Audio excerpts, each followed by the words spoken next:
Video பார்க்குறவங்க நம்ம சேனலை சப்ஸ்கிரைப் பண்ண மறந்துடாதீங்க. சப்ஸ்கிரைப் பண்ணி உங்களோட ஆதரவை எங்களுக்கு கொடுங்க.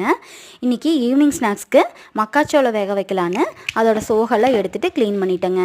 இந்த மக்காச்சோளத்தில் நிறையவே சத்துக்கள் இருக்குதுங்க. நார் சத்து, vitamin B, magnesium, potassium, phosphorus, இரும்பு சத்தெல்லாம் அதிக அளவில் இருக்குதுங்க. இதில் இருக்கக்கூடிய இந்த நார் சத்து செரிமான அமைப்பை சீராக இயங்க வைக்கிறதுக்கு உதவுதுங்க.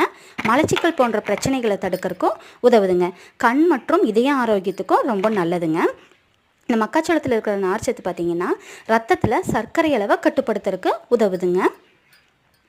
அது மட்டும் இல்லாமல் இந்த உடல் எடை குறைக்கணும் அப்படின்னு நினைக்கிறவங்களுக்கு இது ஒரு மிகச்சிறந்த உணவுங்க. ஏன்னா இதில் கலோரிகள் பார்த்திங்கன்னா குறைவாகவும் நார்ச்சத்து அதிகமாகவும் இருக்குங்க.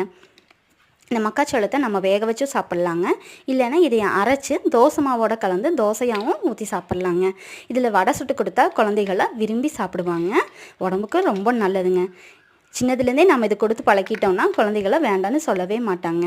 உங்களுக்கு இந்த வீடியோ பிடிச்சிருந்தா மறக்காமல் ஒரு லைக் பண்ணிடுங்க. அப்படியே நம்ம சேனலை சப்ஸ்கிரைபும் பண்ணிடுங்க.